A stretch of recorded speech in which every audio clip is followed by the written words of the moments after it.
So hello hi नमस्ते सत श्री अकाल केड़ो हाल है कैसा का है। मैं रजत गौड़े फिर से स्वागत करता हूं आपका आनंद मूल्य इंस्टीट्यूशन की एक नई वीडियो के अंदर। तो अब आ रही है बिजनेस स्टडीज के चैप्टर नंबर 1 को कंप्लीट करने की। बहुत ही ज्यादा इंटरेस्टिंग चैप्टर है, बहुत ही ज्यादा मजा आने वाला है इस चैप्टर के अंदर। तो चलिए शुरू करते हैं chapter 1 of business studies, that is chapter 1 of business studies, जो कि हमारा nature and significance of management. Chapter 1 nature and significance of management बहुत ही ज्यादा इंटरेस्टिंग चैप्टर, बहुत ही ज्यादा मजा आने वाला है इस चैप्टर के अंदर। और ट्रस्ट में बहुत ही ज्यादा एक चीज बताऊं, क्योंकि जो 12th क्लास की बिजनेस स्टडीज है ना, वो कंप्लीटली आपके रियल लाइफ से रिलेटेड है। बहुत बढ़िया बढ़िया एग्जांपल्स दूंगा जिससे आप अच्छे से रिलेट कर पाओगे। तो चलिए शुरू करते हैं। तो सबसे पहले आ जाती है हमारी इंट्रोडक्टरी लाइन। अब भैया जो पहली बार मेरी वीडियो देख रहे हैं, हालांकि बिजनेस स्टडीज की मेरी पहली वीडियो ही है, तो फिर इंट्रोडक्टरी लाइन होती क्या है। मैं आपको कहता हूँ, आप जो भी आंसर लिखते हो ना, वो 5 मेजर स्टेप्स के अंदर लिखते हो। बिजनेस के आंसर आपने बहुत बार वर्ड सुना होगा। बिजनेस स्टडीज के अंदर प्रेजेंटेशन बड़ी अच्छी होनी चाहिए। क्या बोला मैंने? प्रेजेंटेशन बड़ी अच्छी होनी चाहिए। अब ये होती क्या प्रेजेंटेशन, हमें खुद को नहीं पता, क्योंकि ये वर्ड है ना मार्केट के अंदर बस चल रही है कि प्रेजेंटेशन प्रेजेंटेशन। मैं कहता हूँ प्रेजेंटेशन को 5 मेजर स्टेप्स के अंदर किया जाता है। आपका जो भी आंसर हो, भले 3 नंबर का हो, 4 नंबर का हो या 6 नंबर का हो, उसे 5 मेजर स्टेप्स के अंदर किया जाता है। क्या है वो 5 मेजर स्टेप्स? सबसे पहले हेडिंग, फिर इंट्रोडक्शन, फिर फ्लो चार्ट, लास्ट चौथे नंबर पे आता है आपका कंटेंट, जिसे जो ज्यादातर सबसे बड़ी गलती करती है, हम सबसे पहले चौथे स्टेप से चालू करते हैं, फिर कंटेंट और लास्ट में कंक्लूजन। हर एक चीज बताऊंगा, पेपर को कैसे अटेम्प्ट करना है उसकी भी वीडियो आएगी, आंसर कैसे लिखते हैं उसकी भी वीडियो आएगी, सारी वीडियोस आएंगी। बस हमारे चैनल को अच्छे से सब्सक्राइब करके रखिएगा। देखिए मेरा नया नया चैनल है, अभी ये वीडियो बनते वक्त वी आर ऑन 293 सब्सक्राइबर्स पे। हम आपका आशीर्वाद रहे तो हम जल्दी से जल्द से जल्द हम थोड़े और अच्छे सब्सक्राइबर तक जाएं। थोड़ा हमारे चैनल को ग्रो करने के अंदर आप लोगों की मदद कीजिएगा।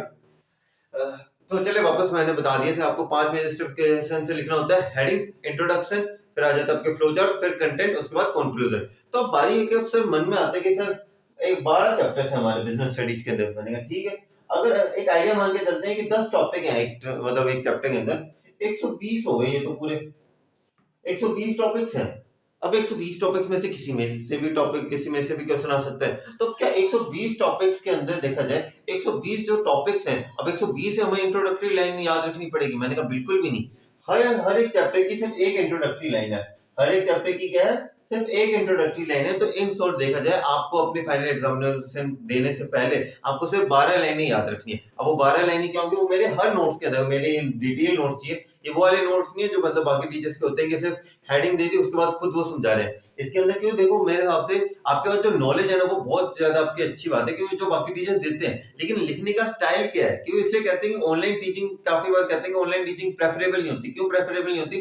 सिर्फ कंटेंट समझाना है ना इनफ नहीं होता। आपको पता होना चाहिए कि लिखना कैसे है। ऑफलाइन क्लासेस के अंदर आपको पता चलता है लिखना कैसे है। जब मैं नोट्स दे रहा हूँ आपको, उससे आपको डेफिनेटली आप इससे गो थ्रू करो। चाहे तो सेम लिखो, उसके बाद अगर कोई टीचर नंबर काटता है तो फिर टीचर का मानसिक संतुलन होगा खराब, हमारा नहीं है। डेफिनेटली बहुत ही बढ़िया नोट्स हैं ये, और मेरे खुद के लिखे हुए और बहुत ही एकदम डिटेल नोट्स हैं। आप इन्हें अच्छे से गो थ्रू कीजिए। हर एक प्रेजेंटेशन है, कहाँ कहाँ कौन कौन से पॉइंट्स लिखने हैं, क्या क्या इंपॉर्टेंट है, सारी चीजें बहुत अच्छे से लिखी हुई है हम लोगों ने। तो अगर ये नोट्स चाहिए तो यहाँ पे मेरे इंस्टाग्राम की आईडी है, मेरे टेलीग्राम चैनल पे भी आपको मिल जाएगा। टेलीग्राम चैनल का लिंक डिस्क्रिप्शन के अंदर है, तो वहां पे भी आप जरूर देख लीजिएगा। ओके, तो अब इंट्रोडक्टरी लाइन है, 12 इंट्रोडक्टरी लाइन याद रखनी है। अब सर 12 इंट्रोडक्टरी लाइन, अब आप मान लेते हैं इसी चैप्टर के अंदर, ये जो हमारे चैप्टर है इसके अंदर मान लेते हैं हमारे पास 10 टॉपिक्स हैं। ठीक है सर, अब इन 10 टॉपिक्स में से किसी में भी क्वेश्चन आ गया तो सेम इंट्रोडक्टरी लाइन लिखनी है। मैंने कहा बिल्कुल, तो इस चैप्टर के अंदर जो भी क्वेश्चन आ जाए, भले 3 मार्क्स का क्वेश्चन है, भले 4 नंबर का क्वेश्चन है या 6 नंबर का क्वेश्चन है, लिखनी सेम ही लाइन है। लिखनी यही सेम लाइन है। कौन सी? द मैनेजमेंट वाली, जो ये मैंने बताई है। ये और मेरे हर नोट्स के अंदर, मेरी बिजनेस स्टडीज की जितनी भी वीडियो आएगी, हर चैप्टर के अंदर, हर बिजनेस स्टडीज के नोट्स, मतलब जो भी नोट्स होंगे उनकी स्टार्टिंग के अंदर, चैप्टर के जस्ट नीचे, हमारे चैप्टर के नाम पे जस्ट नीचे एक इंट्रोडक्टरी लाइन है। अच्छे से याद रख लेना, क्योंकि एग्जामिनेशन के अंदर हमें नहीं पता, क्या पता आपका लक अच्छा हो कि पेपर छोटा आ जाए, क्या पता आपका लक मतलब थोड़ा खराब हो कि आपका पेपर लंबा आ जाए। तो हमें इसमें टाइम वेस्ट नहीं करना कि अच्छा इंट्रोडक्टरी लाइन इसकी क्या लिखें। पहले से दे रहा हूँ यार, पहले से इंट्रोडक्टरी लाइन दे रहा हूँ कि क्या लिखनी क्या आप लोगों को। तो चलिए शुरू करते हैं। तो हमारी इंट्रोडक्टरी लाइन क्या कहते हैं? Management is the art of knowing what you want your men to do and then see that whether they do it in the best and cheapest way or not। तो हम क्या कहते हैं? Management एक art है। Management क्या है? एक आर्ट है। किस चीज की आर्ट है? ऑफ नोइंग, ये चीज जानने की कि हमारे जो मेन है, ओके, जैसे मैंने इसमें कहा management is the art of knowing what you want your men. Men here refers to your employees. Men का यहाँ पे क्या मतलब है? आपके एम्प्लॉयज। तो मैनेजमेंट क्या कहते हैं? मैनेजमेंट एक ऐसी आर्ट है जिसके अंदर हम ये देखते हैं कि हमारे जो एम्प्लॉयज हैं, क्या वो अपना जो काम है वो अपने बेस्ट लेवल पे, यानी कि अपने बेस्ट एफर्ट्स को पुट कर रहे हैं। ये तो नंबर वन बात होगी। और अपने बेस्ट एफर्ट्स को जब वो पुट कर रहे हैं, क्या वो कोस्ट एफिशिएंट, यानी कि क्या वो अपना जो काम है वो अपने चीपेस्ट वे में कर रहे हैं या नहीं कर रहे। तो अगर हम इसे कंक्लूड करें तो वापस मैं साथ साथ बोल रहा हूँ कि मैनेजमेंट इज द आर्ट, एक कला है मैनेजमेंट ऑफ नोइंग, ये चीज जानने की, that what you want your men to do, यानी कि आप अपने एम्प्लॉय से किस तरीके से काम करवाना चाहते हैं, so that they can do it in the best वे, ताकि वो अपना जो काम है वो अपने बेस्ट वे यानी कि सबसे अच्छे तरीके से कर सके, और सबसे अच्छे तरीके से करने के साथ साथ वो अपने चीपेस्ट वे में भी इसे करें। तो ये हमारी इंट्रोडक्टरी लाइन है। मैं साथ साथ बोल रहा हूँ management is the art of knowing that what you want your men to do, कि आप अपने एम्प्लॉय से किस तरीके से काम करवाना चाहते हो, और ये चीज देखना that they do it in the best way and cheapest way. Okay, तो सबसे पहले सर हमारा सबसे पहला वाला टॉपिक जो है और सबसे इंपॉर्टेंट टॉपिक इस चैप्टर के अंदर देखा जाए, अगर इस चैप्टर से अगर क्वेश्चन आते हैं 3 मार्क्स का, अगर देखा जाए अगर 3 मार्क्स का कोई भी क्वेश्चन आता है इस चैप्टर के अकॉर्डिंग, तो बेसिकली सबसे पहली प्रेफरेंस होगी यही question, management as science art और प्रोफेशन। 3 मार्क्स के हिसाब से देखा जाए, अगर हम इसे 3 मार्क्स के हिसाब से देखें तो सबसे ज्यादा प्रेफरेबल जो क्वेश्चन बनते हैं इस चैप्टर का वो यही है, define management as art, define management as science, define management as profession. अब सबसे मेन दिक्कत क्या आती है, अब लिखना नहीं आता। अब पता है क्या हमें, क्योंकि हम लोग क्या इस तरीके से है, क्यों अगर देखा जाए जनरली क्या होता है यूट्यूब पे भी कि सिर्फ हेडिंग दे दी जाती है, उसके बाद एक्सप्लेनेशन वो खुद देते हैं। अब हमें एक्सप्लेनेशन है, अब जनरली हम किसी की एक्सप्लेनेशन सुने तो हम कितना भी लिख सकते हैं, हम उसके अंदर खुद के व्यूज भी डालेंगे, उसके व्यूज भी डालेंगे, लेकिन लिखना कैसे हमें यही तो नहीं पता चलता। कि मेन दिक्कत क्या होती है, हमारे पास नॉलेज है पर हमें अगर लिखना नहीं आता ना, तो हम लोगों की जो नॉलेज है वो ढंग से यूटिलाइज नहीं हो पाएगी। वही सेम बात है कि अगर आप ये नोट्स हैं, इन नोट्स को प्रिंट आउट निकलवाओ, इनके मेरे इंस्टाग्राम से डाउनलोड करो, उनके प्रिंट आउट निकलवाओ, और उसके बाद इन नोट्स से अच्छे से गो थ्रू करो, ताकि आप लोगों को लिखने का स्टाइल पता चले कि लिखना कैसे है। ओके, तो सबसे पहले हमारा सबसे ज्यादा प्रेफरेबल क्वेश्चन है इसका, मैनेजमेंट एज साइंस आर्ट और प्रोफेशन की। सबसे पहले जानते हैं हम लोग कि मैनेजमेंट है क्या, मैनेजमेंट क्या एक साइंस है, क्या मैनेजमेंट एक आर्ट है, या मैनेजमेंट एक प्रोफेशन है। तो चलिए शुरू करते हैं। तो सबसे पहले जानते हैं कि मैनेजमेंट एक साइंस के तौर के ऊपर।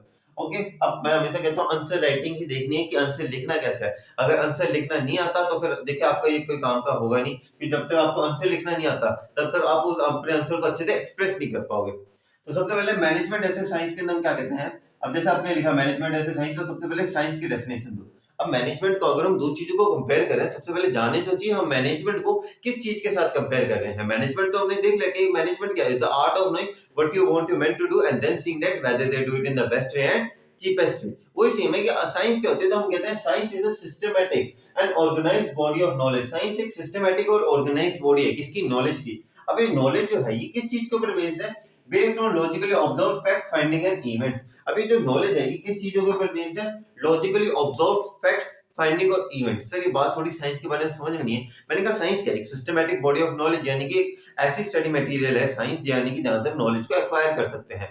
तो साइंस क्या, systematic body of knowledge, knowledge based on. अब ये नॉलेज किसके ऊपर बेस्ड होती है, लॉजिकली ऑब्जर्व फैक्ट। हम कुछ फैक्ट्स को ऑब्जर्व करते हैं, जैसे एक फैक्ट बताता हूँ, जैसे ग्रेविटी का फैक्ट था, एप्पल के ऊपर फेंको तो नीचे गिरेगा, तो क्या है ये, लॉजिकली ऑब्जर्व फैक्ट, ये भी साइंस का पार्ट है। फाइंडिंग, नहीं खोजे करना। अगर आपको याद हो चैप्टर नंबर 10, चैप्टर नंबर 5 आपकी क्लास 10 था, जिसके अंदर पीरियोडिक टेबल थे, तो उसके अंदर क्या थे, नए नए एलिमेंट्स को क्या किया गया था, डिस्कवर किया गया था।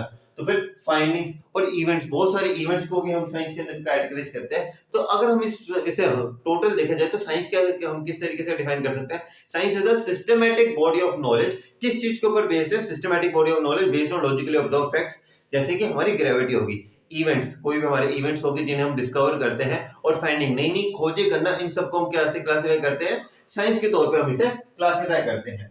आगे बढ़ते हैं। अब देखो अब कुछ पॉइंट्स, अब हम देखो अब हम देखा जाए अगर हम मैनेजमेंट को साइंस के साथ कंपेयर कर रहे हैं, तो अब मैं आप लोगों के सामने कुछ पॉइंट्स रखूंगा, हम एक पॉइंट के हिसाब से डिस्कस करेंगे, एक पॉइंट के बेसिस पे डिस्कस करेंगे। क्या मैनेजमेंट को हम साइंस कह सकते हैं, अगर हाँ तो किस बेसिस पे, अगर ना तो किस बेसिस पे। अच्छे से जानते हैं क्या क्या है इस चैप्टर के अंदर, किस किस तरीके से हमें लिखना है, वो भी चीज सबसे ज्यादा इंपॉर्टेंट है। तो सबसे पहला पॉइंट आ जाता है हमारे पास सिस्टमैटिक बॉडी ऑफ नॉलेज। सबसे पहला पॉइंट क्या आ जाता है हमारे पास, सिस्टमैटिक बॉडी ऑफ नॉलेज। मैं साथ साथ बोलते रहना, ओके। पहला पॉइंट क्या हमारे पास, सिस्टमैटिक बॉडी ऑफ नॉलेज। अब ये सिस्टमैटिक बॉडी ऑफ नॉलेज क्या है, ऐसा study material. Systematic body of knowledge का क्या मतलब है, ऐसा स्टडी मटेरियल जहां से हम नॉलेज क्या कर सके, एक्वायर कर सके। ऐसा स्टडी मटेरियल जहां से हम नॉलेज एक्वायर कर सके। हम जनरली सोच के देखते हैं, ठीक है, क्या साइंस के हिसाब से देखिए, क्या आपके ऐसे बुक्स आपको ऐसे जानते हो जहां से आप साइंस की नॉलेज एक्वायर कर सकते हैं। हाँ सर, क्लास 10 की साइंस थी ना, वहां से भी तो हमने साइंस की नॉलेज को एक्वायर किया था। मैंने कहा बिल्कुल सही। अगर मैं आपकी क्लास 12 बिजनेस स्टडीज की बुक की बात करता हूँ, जो भी आपकी पूनम गांधी या एनसीईआरटी लगती है, क्या वो भी एक तरीके का स्टडी मटेरियल है? हाँ सर, वो भी स्टडी मटेरियल। क्या आप वहां से मैनेजमेंट की नॉलेज को एक्वायर कर पा रहे हो? हाँ सर। तो एक तरीके से देखा जाए, क्या ऐसा स्टडी मटेरियल अवेलेबल है साइंस के अंदर जहां से आप नॉलेज को एक्वायर कर सकते हो? हाँ सर, कितनी सारी थ्योरीज है, उन थ्योरी से हम साइंस की नॉलेज को क्या कर सकते हैं, एक्वायर कर सकते हैं, यानी कि सीख सकते हैं। सिमिलरली मैनेजमेंट के ऊपर भी बहुत सारी बुक्स हैं जहां से हम मैनेजमेंट की जो नॉलेज है उसे क्या कर सकते हैं, एक्वायर कर सकते हैं। तो ये तो इनडायरेक्टली देखा जाए, साइंस के हिसाब से भी हम नॉलेज एक्वायर कर सकते हैं, मैनेजमेंट के अकॉर्डिंग भी नॉलेज को हम एक्वायर कर सकते हैं। तो जो पॉइंट है सिस्टमैटिक बॉडी ऑफ नॉलेज, क्या इस पॉइंट ऑफ व्यू से मैनेजमेंट और साइंस क्या इक्वल है? Yes sir. तो हम ये इसके अंदर कंक्लूड कैसे करना है? So this feature of science is present in management.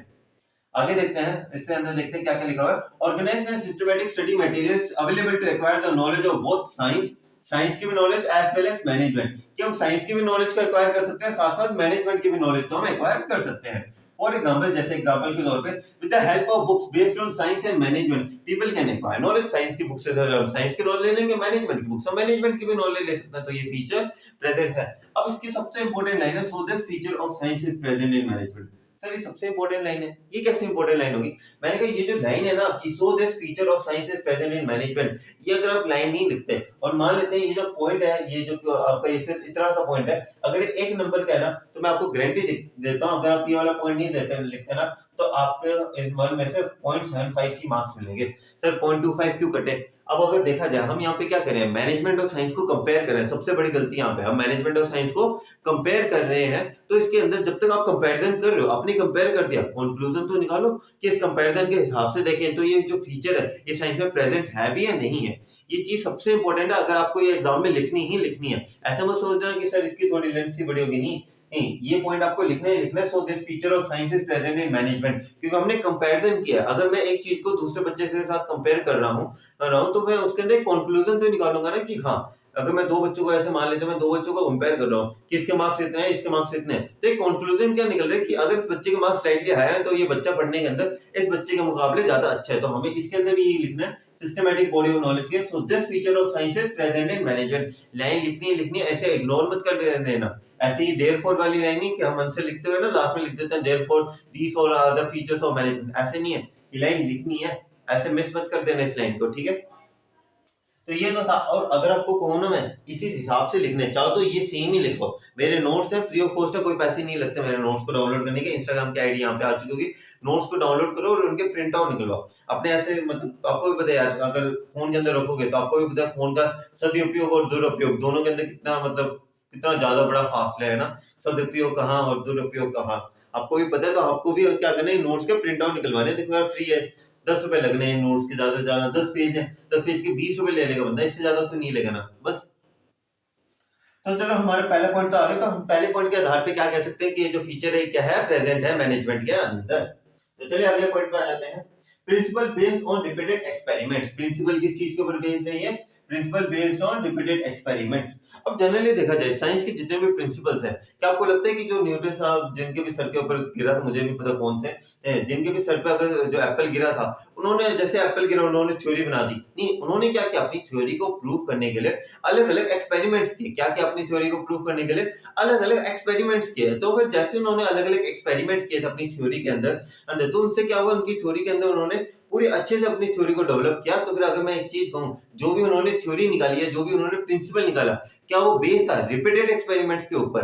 हाँ। तो अगर हम इसे आपसे कहें कि साइंटिफिक प्रिंसिपल जो होते हैं वो डेवलप किए जाते हैं विद रिपीटेड एक्सपेरिमेंट्स की। जैसे कोई भी हम अगर मान लेते हैं, कोई भी अगर हम प्रिंसिपल मानते हैं, जैसे वैल्यू ऑफ पाई मान लेते हैं। अब अगर पाई की वैल्यू जो है वो 3.14 है, क्या एक ही साइंटिस्ट ने निकाल के खत्म कर दी थी, या साइंटिस्ट ने वही सेम वैल्यू को अलग अलग सर्कमस्टांसेस के अंदर देख के उसके बाद एक फाइनल कंक्लूजन पे पहुंचा था? एक फाइनल कंक्लूजन पे पहुंचने के लिए उन्होंने बहुत सारे एक्सपेरिमेंट किए थे, तब जाके वो एक फाइनल कंक्लूजन पे पहुंचे।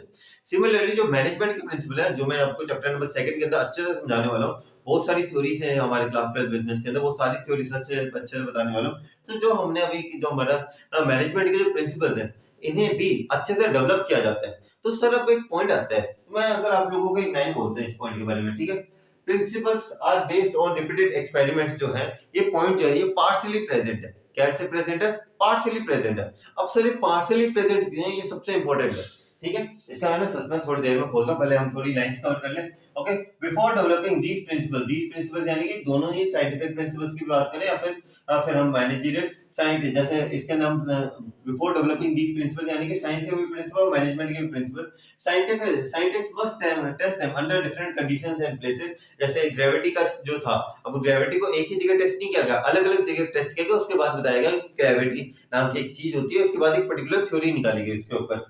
सिमिलरली अगर हम बात करें मैनेजरियल जो प्रिंसिपल्स हैं, जो मैनेजमेंट के जो प्रिंसिपल्स हैं, वो भी आर नॉट डेवलप्ड ओवरनाइट। ये जो वर्ड है ना, नॉट डेवलप्ड ओवरनाइट, इसे अंडरलाइन कर लेना, एक तरीके का कीवर्ड है ये। क्या है? एक तरीके का कीवर्ड है ये, क्योंकि एक तरीके से आप देखा जाए अगर ऐसे वर्ड्स आ जाते हैं ना, जानबूझ के सीबीएसई देता है, क्योंकि ये जो वर्ड्स है ना, इनसे ही आपको वर्ड्स को पकड़ना है। क्योंकि ऐसे जो वर्ड्स है ना, क्योंकि अगर आपको जो भी आपको केस स्टडीज आ जाए, कभी किसी थ्योरी के अंदर आ जाए पॉइंट, तो फिर अगर आपको ये वर्ड दिखता है ना, नॉट डेवलप्ड ओवरनाइट, तो आपके दिमाग के अंदर सडनली स्ट्राइक करेगा, अच्छा ये नॉट डेवलप्ड ओवरनाइट, ये कौन सा वाला पॉइंट है। Okay, okay, the managerial principles are not developed overnight. They are also tested under different conditions and organizations. जो आपके मैनेजरियल प्रिंसिपल्स हैं, उन्हें भी अलग अलग कंडीशंस के अंदर टेस्ट किया जाता है, उसके बाद एक पर्टिकुलर थ्योरी को बनाया जाता है। So this feature of science, okay, so this feature is partially present. अब सर ये जो पार्शियली वर्ड था ना, इसका रहस्य बोले कि पार्शियली प्रेजेंट क्यों है, पॉइंट फुली प्रेजेंट क्यों है। आप भी मैनेजमेंट के भी प्रिंसिपल बार बार बनाए जाते हैं और जो साइंटिफिक प्रिंसिपल है उन्हें भी बार बार बनाया जाता है। मैंने कहा इस पॉइंट को समझने के लिए हमें अपने थर्ड पॉइंट को भी थोड़ा सा दे देता हूँ, इसका हिंट, यूनिवर्सल वैलिडिटी। आपके जो पॉइंट्स हैं, कौन से वाले पॉइंट्स हैं? साइंटिफिक प्रिंसिपल्स के। ग्रेविटी देखा जाए, ग्रेविटी हर जगह सेम तरीके से लगेगी, लेकिन अगर मैं आप लोगों से बात करता हूँ, जो आपके जो प्रिंसिपल है, मैनेजमेंट के जो प्रिंसिपल्स हैं, क्या हर जगह सेम तरीके से लगेंगे?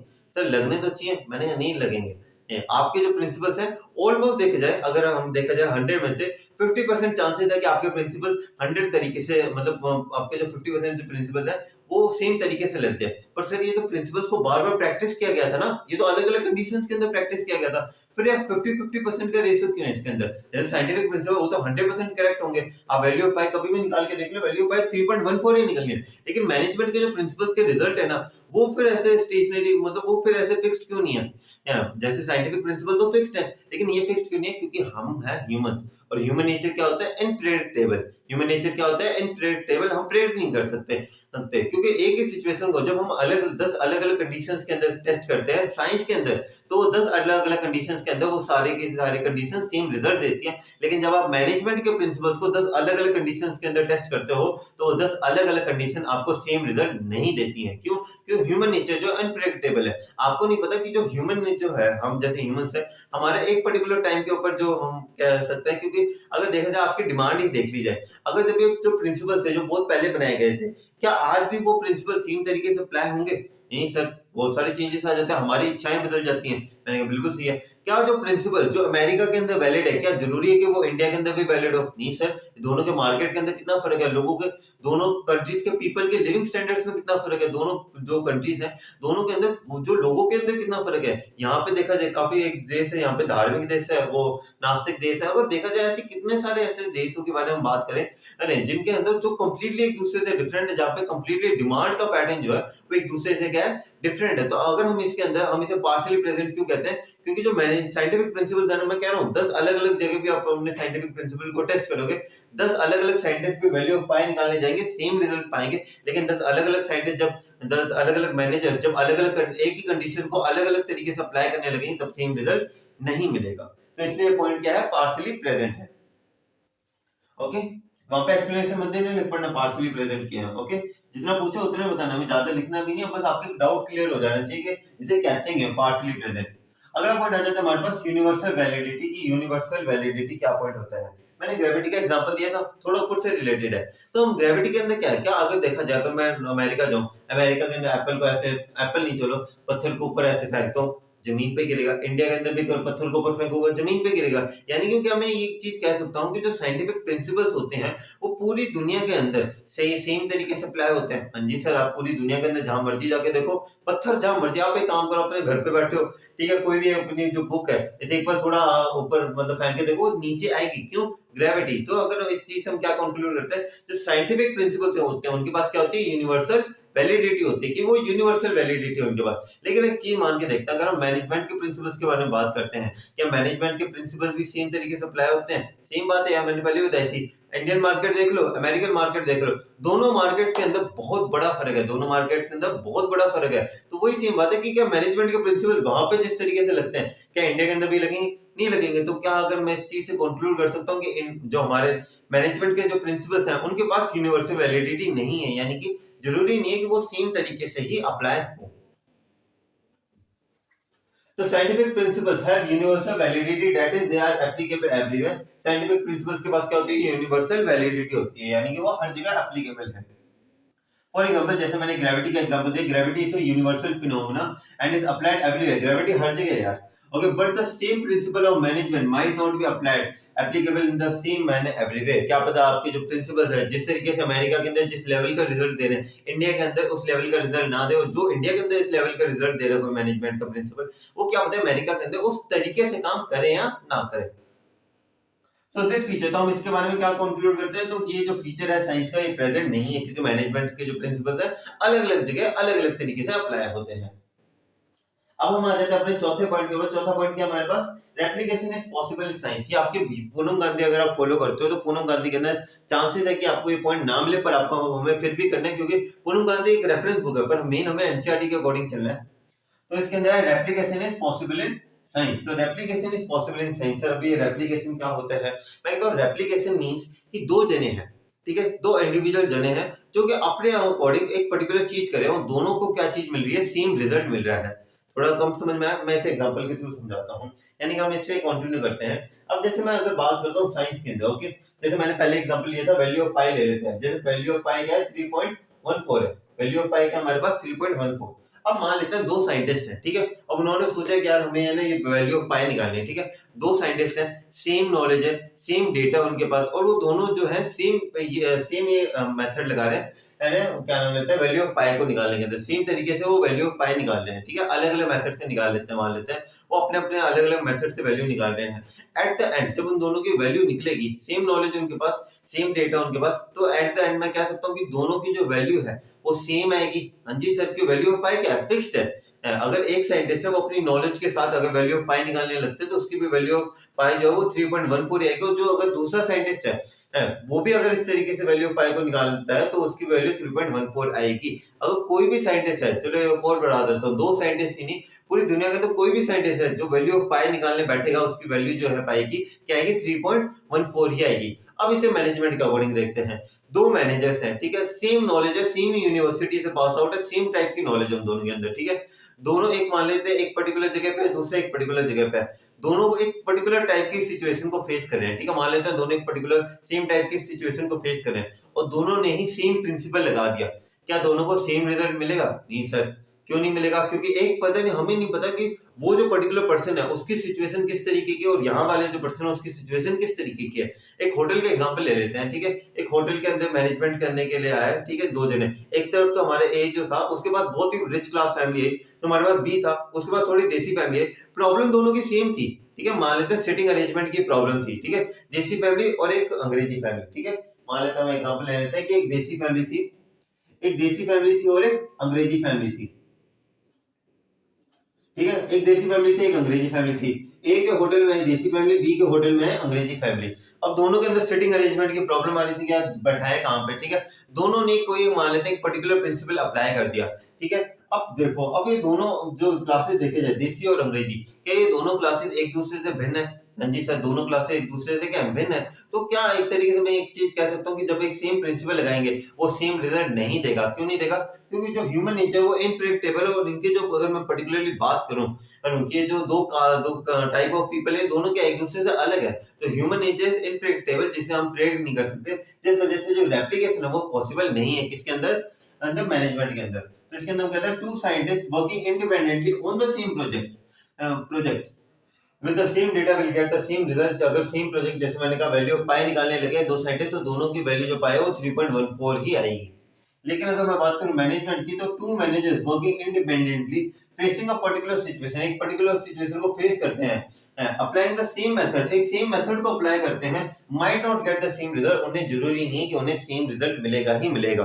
क्या पता कि ह्यूमन नेचर इनप्रेडिक्टेबल है यार, वहां के लोग इस तरीके के हो, यहाँ के लोग इस तरीके को, हमें नहीं पता। और ये भी नहीं है कि अगर जो हम प्रिंसिपल लगाते हैं वो फिक्स्ड होंगे ही होंगे, कि अगर सेम सही तरीके से काम करेंगे ही करेंगे, क्योंकि हमने क्या कहा था, जो principle of based on repeated experiment के अंदर, कि ये कैसे प्रेजेंट है, पार्शियली प्रेजेंट है। जो हमारे प्रिंसिपल्स हैं थोड़े फ्लेक्सिबल है, इन्हें अपने अकॉर्डिंग मोल्ड करना पड़ता है, यानी कि चेंज करना पड़ता है।